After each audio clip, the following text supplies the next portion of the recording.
आदरणीय chairman sir, rail संशोधन विधेयक 2024 के विधेयक पर मैं अपने विजय प्रकट करने के लिए खड़ा हूँ। आपने मुझे अनुमति दी, इसलिए मैं पहले से आपको धन्यवाद देता हूँ और इस बिल का स्वागत करता हूँ, खास करके क्योंकि प्रशासकीय इम्प्रूवमेंट करना आप चाहते हैं। That is a very good sign of it. You want to amalgamate two acts, दोनों जो 1979 और 1905 खास करके। लेकिन इसमें जो आपने कहा है रेलवे ऑर्गेनाइजेशन और लोक निर्माण विभाग से अलग कर दिया गया था 1905 से, आप उसे कामकाज और स्वतंत्रता को बढ़ाना चाहते हैं। ये स्वतंत्रता जो विषय है, क्या that autonomy will be granted to the board और not, or the interference of the government will continue in the functioning of the railways? It's not a, you should assist, definitely direct them. But right now मुझे कभी कभी बुरा लगता है, आपने इसमें एक विषय भी रखा है कि भूमि की जो ओपन जगह लैंड है, उस ओपन लैंड के बारे में, लैंड बैंक के बारे में आप क्या करने वाले हो।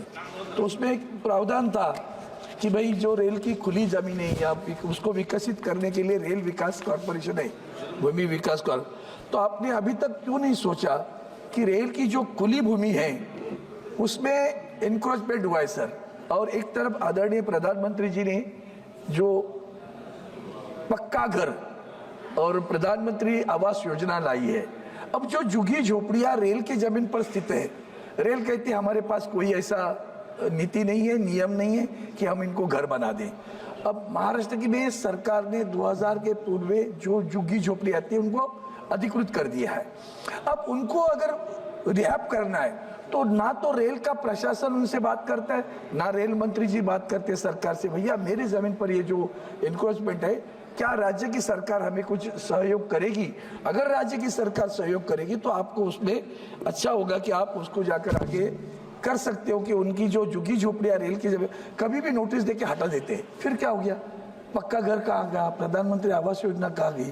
क्यों नहीं हम उनसे सम्मिलित करके कहीं और जगह राज्य की सरकार, कोई भी राज्य हो, उस राज्य की सरकार से बात करके भाई प्रधानमंत्री उनको पक्का घर देना चाहते हैं, हमारी जमीन पर ये पड़े हुए हैं, हमारे पास कोई नियम नहीं, नीति नहीं, इसके लिए हम करना चाहते हैं। ऑटोनॉमी की बात जब आती है तो और एक बात आती है सर, आपने पंडित दीनदयाल उपाध्याय जी का नाम स्टेशन को दे दिया, मुझे अच्छा लगा, स्वागत करता हूँ। मैं कितने सालों से आपके पास मांग कर रहा हूँ, वो भी आप ध्यान रखना कि आपकी पार्टी ने महाराष्ट्र में बोर्ड लगाए कि रेल के स्टेशन के नाम बदल दिए गए करके, और उसका क्रेडिट भी लिया। हालांकि मैं अकेला था जिसने संसद में विधायक विषय उठाया था, कर रोड को लालबाग करो, सैंडर्स रोड को डोंगरी करो। आज के 122 नंबर प्रश्न पर आपने पुराने सारे नाम लिखे हुए हैं, तो नाम बदले कि नहीं बदले? वहां तो आपकी पार्टी लगाती है बोर्ड के, हमारी सरकार ने नाम बदल दिया करके, और बोर्ड वही नाम चल रहे। आज भी चन्नी रोड को गिरगांव करना था, आज तक नाम बदल नहीं गए, लेकिन आज के 122 नंबर प्रश्न पर वही नाम दोबारा आए हुए हैं। मेरी आपसे प्रार्थना है कि रेल बोर्ड को जब आप स्वतंत्रता देना चाहते हो तो ये सारी चीज़ों को भी देखना चाहिए। नाना, जैसे पंडित दीनदयाल उपाध्याय का नाम दिया, नाना Shankar Sheth sir, Jagdambika Pal sir, chairman sir, मैं आपके ध्यान में भी एक लाना चाहता हूँ, इस पूरे हमारे एशिया, मतलब पूरा हिंदुस्तान, रेल जब शुरू हुई तो रेल शुरू करने वाले कौन थे? हिंदुस्तानी, नाना शंकर सेठ। उस नाना शंकर सेठ का नाम 6 बजे तक मुंबई सेंट्रल स्टेशन को देने के लिए आज तक राज्य की सरकार ने प्रस्ताव पास किया, महानगर पालिका ने प्रस्ताव पास किया, आपके पास दिया। क्या अड़चन है आपको? मुझे समझ में नहीं आती है।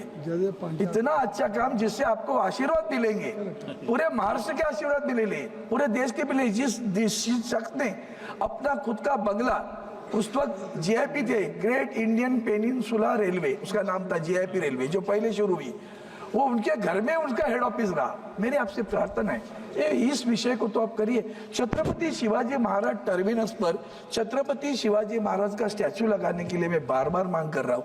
आपने केवड़िया स्टेशन का नाम बदल दिया, केवड़िया कर दिया स्टेशन का नाम, वहाँ आदरणीय वल्लभ भाई पटेल जी का स्टैचू लगा हुआ है, म्यूरल लगा हुआ है बिल्डिंग पर, तो यहाँ छत्रपति शिवाजी महाराज का स्टैचू नहीं लग सकता?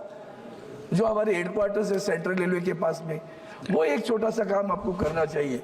और एक बात करता हूँ, नाना स्टेशन की मांग हमारे राजस्थान के लोग आपसे भी मिले हुए थे, अक्टूबर में आप आए थे अब तो बांद्रा से जो जयपुर के लिए ट्रेन छूटती है उसको नाना स्टेशन पे रुकने के लिए बात करें, नहीं हो रहा है। नाना शंकर शेठ जी का नाम नहीं दे रहे, तो ये स्वतंत्रता किस बात की होगी?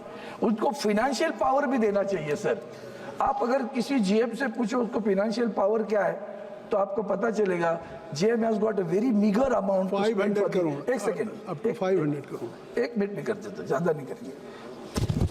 तो इसको फाइनेंशियल पावर्स देने की भी जरूरत है। स्वतंत्रता, administrative powers without responsibility and responsibility without the power, both the things cannot match. So we have to have a financial powers also to be granted to the GM.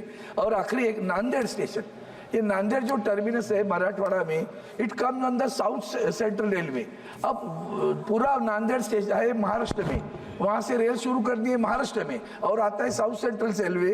वो south central railway वाले लोग उसको कुछ भी जो सुविधाएं चाहिए वो देती नहीं है, ना उसकी मांगों को पूरी करती है। इसलिए मैं आपसे प्रार्थना करता हूँ, बिल का स्वागत जरूर करता हूँ।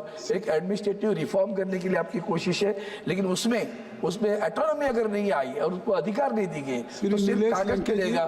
फिर भी आपको शुभकामनाएं देता हूँ। आपने मुझे अनुमति दी, इसके लिए धन्यवाद देता हूँ। जय हिंद सर।